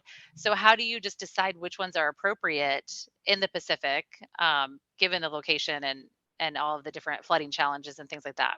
So if you want to speak to that first, and then we'll get into some more maintenance and cost benefit questions. If you want me to hop back in first. So normally what we do is we'll do a site assessment. So we'll look at, what is the current, is there current nuisance flooding? What's the soils like? Are they able to infiltrate? Where will sea level rise? Is it going to be impacted by sea level rise? And look at kind of basically what are the constraints of the site to be able to hone in on which practices might be best. So obviously if you're in an area where you're going to have future sea level rise, or you have soils that are impermeable, utilizing practices like bioretention just aren't going to be feasible, right? Because you're either going to have water coming up and you're not going to be able to get that water to go back into the ground unless you connect it into some other drainage network that is not going to be impacted by that sea level rise. So in that case, for example, one of the projects that kind of came out of that EPA study was a deeper dive into future development and some of these where these areas of site constraints might be. Thinking about how we might think about stormwater management, but that might have cross benefits across multiple agencies. So things like rainwater harvesting at scale, not a rain barrel, but again, like that Eco District project, a 60,000 gallon cistern. Would it be able to store that water under a certain rain event? And then again, you could then think about that as a water reuse practice. So then it offsets that potable water need, so it supports that water agency. And even it impacts the wastewater branch because even though they don't want to emit it all the time, there are still holes in our wastewater pipes. So less stormwater getting into that system, is also a benefit to them. So thinking, I'm going in narrow, but where you can't have infiltration or you have sea level rise, you might think about storage is my point. And so if you're in areas where you have, you're not impacted by sea level rise and maybe there's underlying groundwater that you can support, getting infiltration projects such as bioretention is really a low tech approach. I mean, as long as you have clean materials on site from your different quarries or that your contractors can make happen, that's very, very simple to install. And again, then, thinking even the pervious and permeable pavement really isn't that much of a stretch. I mean, a lot of the permeable concrete, for example, it just has more aggregate in it and it has uses a different type of cement product. So if you get your again, some of your quarries on board to produce this stuff, then you'll have it readily available for these projects. So I guess inventorying what their capabilities are and then thinking about your site can help choose your different practices. And then Kelsey, did you want to add anything? And then if after that, I might see if Melis, I think, may have some questions from the chat. Yeah, thank you, Lauren. You kind of helped me shape my answer to that by going first. So I appreciate you taking one for the team. So Saipan has had some really neat grassroots efforts of nature-based solution. There's a rain garden in Tenapeg. There's some bioswales that are along Beach Road, very, very small efforts. And so it's relying on, I really like that Saipan kind of started small. The rain garden in Tenapeg is actually a project by DCRM. And so if any of our project partners from CRM want to talk more about that rain garden in a second, I'd love to hear from you guys about it. But I really like that we started small here in Saipan to kind of see what works with maintenance and what works with sourcing vegetation for these projects. And so the Beach Road project is kind of a larger application of these smaller grassroots efforts that we have ongoing here. And so we have like in situ case studies, right? So we're able to see, okay, this is working at Tenapeg. We can go ahead and implement this along our Beach Road pathway. So again, it really is being able to communicate with our project partners and our other agencies on island and making sure that we're just constantly communicating and checking in with them and seeing what's going on. If Zach Williams would like to talk at all about the rain garden in Tenapeg, or Mary, I would love to hear about your guys' experience with implementing that and sourcing materials. Hey, Kelsey. So, and everyone, unfortunately, our watershed coordinator, Zach Williams, is not on here. He was going to be on here, but I'll try my best to respond in our rain garden efforts, but it has been moving along. He said he's here. Yeah, I'm here. Yay! Yeah. Thank you so much, Zach. Okay, just go ahead. honest, speaking of rain garden, I'm trying to spin down for the fiscal year. I got some extra rain garden plant money, so I'm just doing some stock on that. So we have several rain gardens funded through a NOAA grant on the island. 3 of them are at public schools here. The Tenapeg one in particular is probably our, well, it's been my focus lately. I've been fixing that one up. They've all kind of, other than the one location at the museum on island, the school locations have kind of been a bit neglected between getting, back-to-back typhoons and now COVID shutting down schools. So we're working on sort of renovating those 3 rain gardens. So the Tenapeg one, we did a big restoration and planting on that one, and kind of switching over from what was done before, which was planting these rain gardens with kind of more ornamental species. I'm trying to focus now on some native wetland species and some like sort of culturally useful or otherwise food plants as well, but mainly focusing on native wetland species. So in terms of sourcing materials, that's not such a problem because we're able to get some local plants from a nursery and hopefully from a private nursery, and hopefully soon under another local project with DLNR, establish our own wetland plant nursery. But yeah, for the time being, using the private nursery, we're able to source local native plants relatively easily. And materials hasn't been too much of a problem because we're just talking basic landscaping materials that are available on island. But yeah, the project has been going, it seems to be working really well. I wish I could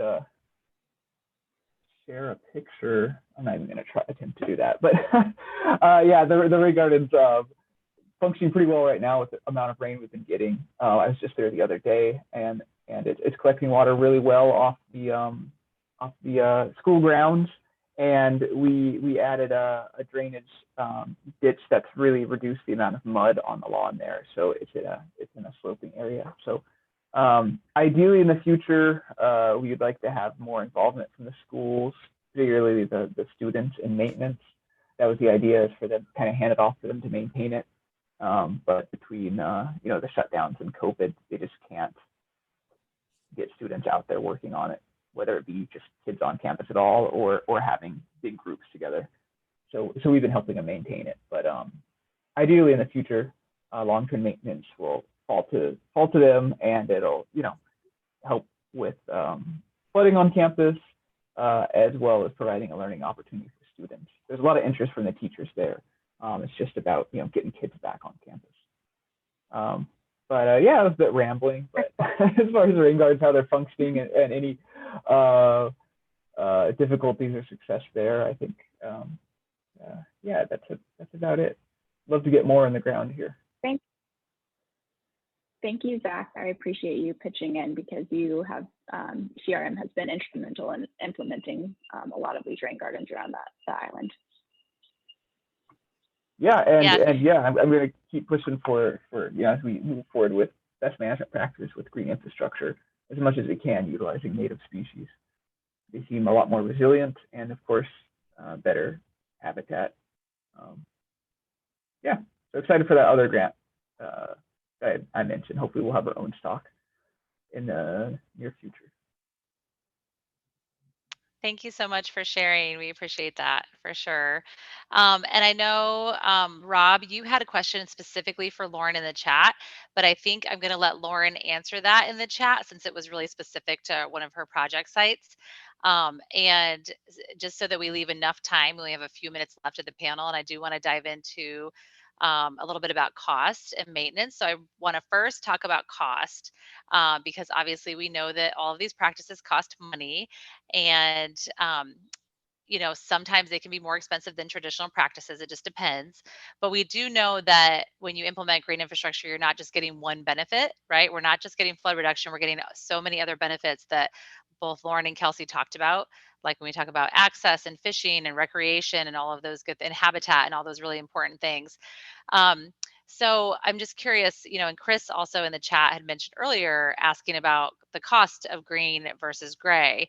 So just curious if Lauren, you and Kelsey could talk a little bit about, how you justify the cost. Like, do you incorporate co-benefits and these additional benefits when you're thinking about cost, if those projects are actually more expensive than going with traditional gray infrastructure? And kind of how do you think about co-benefits and incorporate that into your work? Kelsey, do you want me to go first again, or you want to take a stab? Okay. Well, I mean, first off, depending on the project, I mean, most of the time green infrastructure doesn't come in at a higher capital cost. And especially when you start thinking about it, if you look at a project as a whole, you'll typically have a landscaping budget, you're going to have a civil budget for the infrastructure. And so, green infrastructure, if you go the nature-based route with things like bioretention, actually incorporates some landscaping in with it. So there's some it's multi-use going on with that just right off the bat. So I think the bigger question that tends to come up and came up already, when we started this workshop was, okay, the maintenance piece of that and what's the cost of that? And again, don't want to just jump the gun and talk about maintenance, but I mean, in terms of cost, that's a real thing. But I think, we don't, to talk about the capital side of things, there is a whole host of obviously co-benefits. I mean, beyond it just being a nice landscape, you are getting, carbon drawdown when you have plants, you have, heat island reduction, when you incorporate things like trees and plants, as well as the water quality benefit and flooding and so forth. So those benefits can go in many ways. It's not usually the argument of why they get installed, but are important to think about. And again, thinking about the longer term maintenance of these is I would, thinking of it creatively, like how do you think about, like, for example, what we do as designers now, we go ahead and budget to have O&M support for the first year or two. So we don't just hand off a project and leave it out in hopes that the owner is going to take care of it. So we can actually walk them through the checklist. The city and county of Honolulu now requires an O&M plan that when you get these things permitted. So that these inspection sheets have to be submitted every so often to the city, or if they request them. So again, thinking about strategies to how you can get the property owners to follow through, just like when they put in any other kind of asset, to that they're managing it appropriately, right? When it's a city asset, then of course, then the city is going to be responsible for what that might mean in terms of additional costs. And this is again really where I think this green workforce development training is really important, and really then thinking about it as a economic recovery plan. Like, how do we get more people out there and being part of creating the maintenance opportunities for these systems. So I'll let Kelsey go from there. Yeah, thank you so much, Lauren, again, for going first. So you touched on it, but I think that there are a lot of inherent and intrinsic values to nature-based solutions. For me, my primary focus is to make sure that there's, first of all, shoreline stabilization, but second, and most importantly to me, is access to the community. And I think that there's inherent value that you cannot put a dollar amount on, or maybe you can if you're an economist, of having our fishermen be able to access this resource. I mean, if they are unable to access the shoreline and use their traditional methods of fishing, then that's going to be negatively reflected in the amount of fish that's sold at the fish market that day.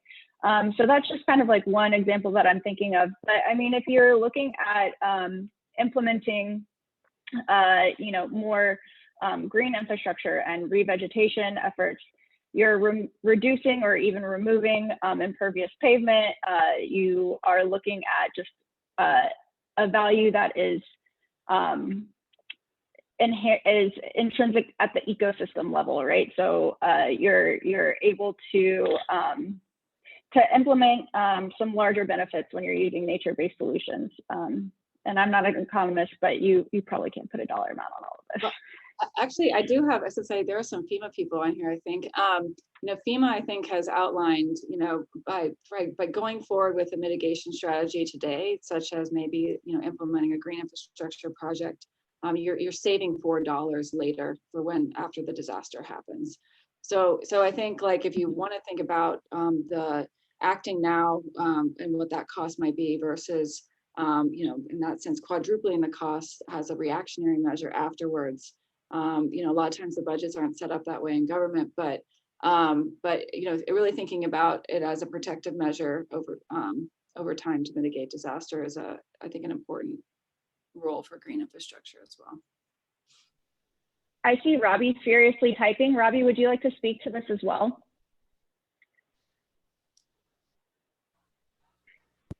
Here you go, Robbie. Typing. Okay. FEMA's BCA formula. Can you hear Robbie? Mm-hmm. Okay. I was just going to mention that we've played around a little bit with FEMA's BCA tool and the plugin for Excel and looked at some of the information that needs to go into that. And one of the huge challenges we have here trying to apply some of the cost benefit analysis tools out there is we simply don't have good valuation data on a lot of our assets. And so that creates all sorts of issues when we're trying to fit projects like this into a larger mitigation framework. So it's sort of a pet project that we hope to get a better asset valuation and inventory developed for the Commonwealth, just so we can kind of do some of this stuff. But right now it's really hard to apply some of the frameworks. Since we're going down that route, I'm curious. Rob, I see you're off mute. Oh, yeah, I thought I'd follow on that a little bit. Excuse me. I know that we have some folks from the Army Corps on as well. And I was just wondering, Robbie makes a great point, that it's challenging to put a dollar value to some of these things like ecosystem services, even recreational opportunities. But in some cases, those studies have been done and those numbers are available. But, I see the federal government still being very challenged, their hands kind of tied in the process of the cost benefit analysis, just not having the ability to incorporate things like ecosystem services. And, I had some conversations with folks from the Corps last week, on this topic. And, it's just, we're kind of talking about how this conversation has been going on for so long, and I'm curious if anyone from the Corps is able to speak to, and I don't mean to pick on the Corps, but that's kind of where it becomes, maybe most relevant of, is there progress being made in the ability to incorporate ecosystem services into the cost benefit analysis? And if this is taking us on a digression, and do apologize, but it certainly seems relevant. And thanks, Robbie, for your comments. And obviously that's a big piece of the puzzle as well, being able to quantify. But once it's quantified, I still see an inability to use that information to actually get involved in the decision process. Yari said that valuing ecosystem services is a slippery slope that often leads to loss of biodiversity, since you can get the service without getting the diversity. So that's the Army Corps. Hi, Yari. I see you're off mute. Come on in. And I'll just jump in really quickly, and we only have about 12 minutes left. So I'm thinking we may not be able to dive super deep into how we're addressing costs and valuation of ecosystem services to gain access to federal resources. But I will mention that we are planning some listening sessions here in I guess in a couple of months, to get into really dive into some of these issues with accessing. How do we access in the Pacific Island jurisdictions federal resources, and what are some of the barriers to that, which is what you just brought up, Rob, and that we're hearing from a lot of folks for years. So we're going to be diving into some of those barriers and thinking about solutions and how we can help address some of those issues. So I feel like I don't think we can do that in 10 minutes here. I don't think that's possible. So that might be another conversation, unfortunately, for another gathering. I hate to do that. I always hate to cut things off, but Melis was also going to be sharing some resources for us before we wrap up in the next 10 minutes. But please, everyone, share in the chat too. If you have tips in the chat, or if folks have valuation studies they want to share in the chat that about, I have a couple that I can also share in the chat. So I know it's challenging. I think the way we're approaching it at NOAA is we're looking at studies. We're just looking at literature that's already out there and trying to figure out what studies have been done and what can we pull from those, because you're never going to be able to perfectly value a site. Everything is different. The benefits that you're getting are always going to be different. The scale of the project is always going to be different. So sometimes it can be really challenging to say this is definitely going to be this value. So we just try to gather the information we can. And Melis is actually going to mention a database where we've been putting that information so that people can access the most recent studies on kind of costs and benefits and valuation. But I probably should move us forward. Before I wrap up the panel, Lauren and Kelsey, are there any just kind of last lessons learned or tips that you want to quickly share with everyone before I hand it over to Melis? Sure. I guess especially since we got some activity from Army Corps, I think the important thing here is that different situations are going to ask for the gray infrastructure and the green infrastructure, right? And then the important thing is striking a balance. You know, so really, if you can look at an area and look at maybe within a watershed or an area on your islands that's considered a priority area, like a priority area in terms of nuisance flooding. Maybe you have lower income people who can't afford to otherwise, where infrastructure isn't already going in. How do you think about first doing a layer of efficiency of you know, thinking about green infrastructure, almost like renewable energy? How can we try to maximize just at least capturing that water quality volume, at least trying to capture a little bit of that, and then what is left over for those bigger floods, and what might be needed in terms of the gray infrastructure? And I am surprised to find, and it seems to be, especially with this world with follow the drop, that, you know, if we really think about aggregating a lot of decentralized approaches, it actually makes a big difference. And so then it can defer that you know, bigger capital improvement project that's going to cost hundreds of millions of dollars to put in the gray infrastructure. We can maybe then reduce the size of it, right? And so really thinking about marrying the two, and also you know, really creating equity and accessibility to your communities with green infrastructure, I think is really important to build climate resiliency, and just thinking of it more holistically. Thank you, Lauren. Yeah, we hear that from a lot of communities, that just incorporating green infrastructure can minimize the amount of gray. So you can just save money in that route. Kelsey, any last tips or words of wisdom before we wrap up?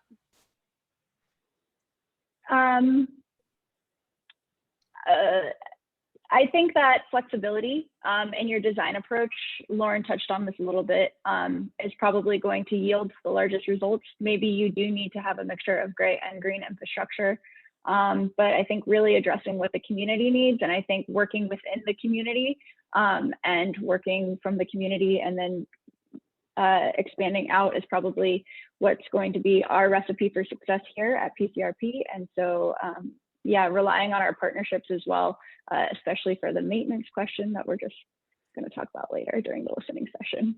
So yeah, relying on our community to tell us what they need and what they can afford. I think that's a great point that you brought up as well. And then flexibility in our design and seeing what will work for the community, and then relying on our wonderful partners within the different government agencies. Great. Thank you both so much for sharing all your expertise. We really appreciate it. And sorry, we had to cut it a little bit short, but you guys can feel free to keep sharing in the chat. But for now, I'm going to pass it over to Melis to share a few resources to help all of you take some next steps. And Melis, sorry, I've not given you very much time to do that. No worries, Lauren. And can you all see my screen? Just a couple head nods would be great. Yeah, okay, wonderful, thank you. So I'm gonna run through this super quickly. So apologies in advance. Okay, thank you, Lauren. Just a handful of resources we wanna share with you before we go today.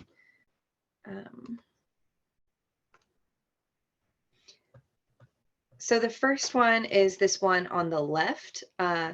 This one is a green infrastructure design guide, a stormwater management in Pacific and Caribbean Islands guides that mentions the design of green infrastructure, and it's really relevant and has a lot of local information for CNMI. So take a look at that if you haven't already. It's been around for a little bit, but in case you haven't heard of it. And then the one on the right is a guide for restoration and coral reefs in CNMI. And again, relevant examples for you all. I also would love to solicit right now any additional resources that you all may have that's relevant to CNMI or the Pacific Islands related to considering local landscapes and design. So that's something that we all heard was of really big importance all throughout today. So if you have any other resources that we may have missed, please go ahead and share it in the chat.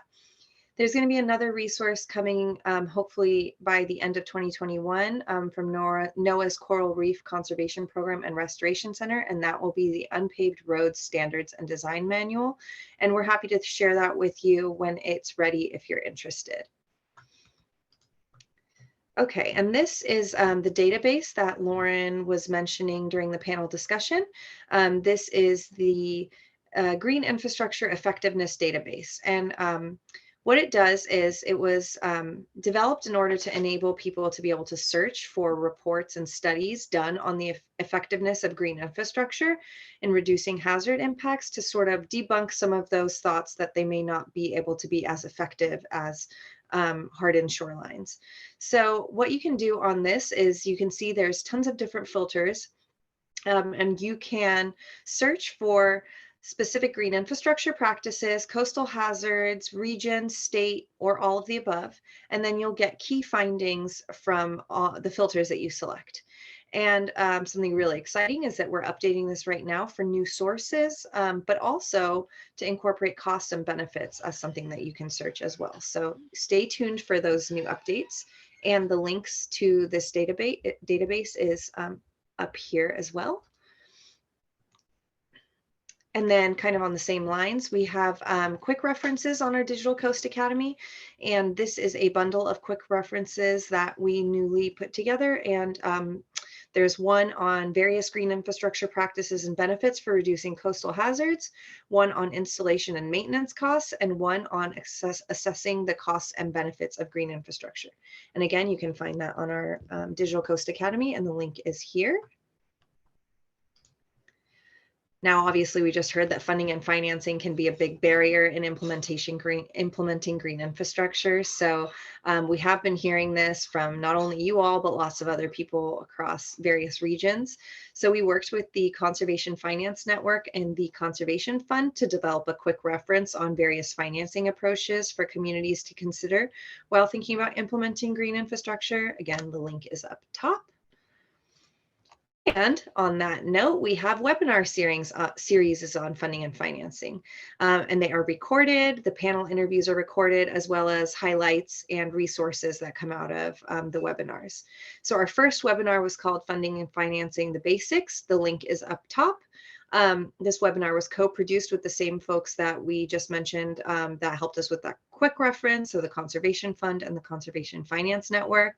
We also recently did a funding and finance webinar on environmental impact bonds with Quantified Ventures in the city of Hampton, Virginia, who actually just released their first environmental impact bond. So that webinar, along with any resources that came out of it, will be coming up shortly on our website. And we will hopefully be having some upcoming webinars focusing on small, rural, and underserved communities, as well as some highlighting some innovative approaches like stormwater credits. So stay tuned for announcements for those webinars, as well as it being posted afterwards. And then case studies. So at our office, we love to write case studies to help showcase project ideas, lessons learned, key successes. So we do have several on green infrastructure, but the one highlighted here is on environmental impact bonds that we recently wrote, in case you're interested on how that was developed and how you could potentially use this financing mechanism to fund your green infrastructure project. And lastly, we have more learning opportunities similar to this one. We do offer nature-based solutions in-person training in addition to this virtual one that you're taking right now. You'll still do an online self-guided module, but then you'll have an in-person portion that goes much more in depth than what we did. You get to interact with your peers. You get, again, local experts coming to speak. But what's most exciting is you as a team at your table get to come up with a green infrastructure strategy, and then you present it at the end of the day. So you not only get to network with some peers, you get to hear about other people's amazing ideas and implementation. We're hoping to be able to offer this in the near future, obviously COVID depending. So if you're interested in holding this in person, please let us know. And lastly, all of those resources, along with so many others, are on our natural infrastructure landing page of our Digital Coast Academy. Link is right there for you to get to. So please take a look and spend some time looking around, and feel free to ask Lauren and I if you have any questions from anything you see. I'm not sure if we have time for this, but if anyone has a quick moment, feel free to share one next step that you plan to take after today's training. And it could be something, very attainable, such as talking to a colleague in your office about something you learned, or someone you spoke to, heard from, or something much bigger than that. So if you have time, please go ahead and do that. And Thank you so much. We really appreciate you all taking the time to be with us today. Thank you to our speakers. Thank you to our host for putting this on and for inviting. And if you have some time, Lauren will be putting the survey in the chat. So please share your feedback on today's training and fill out the survey for us. And I don't know if anyone wanted to, Mary, did you want to say any last words before we close out?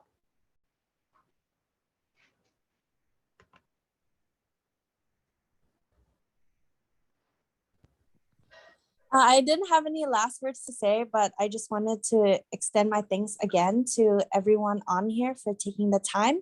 I was going to respond to your question, Melis. I'm planning to go to PCRP Kelsey's design charrette, and I hope that more of our partners on here will are interested and will attend as well. And I'm going to reach out to partners for the stakeholder engagement on our nature-based solutions and living shorelines guidebook that we're working on at DCRM. So yeah, thank you so much again. And I really hope that we could continue to, come together like this to learn more about how we can just grow more momentum and establish more green infrastructure, nature-based solutions to address our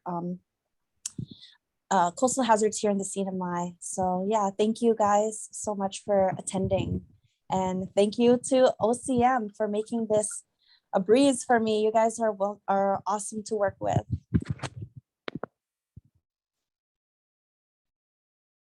Thank you all so much. Thanks for your time. Thank you, everybody.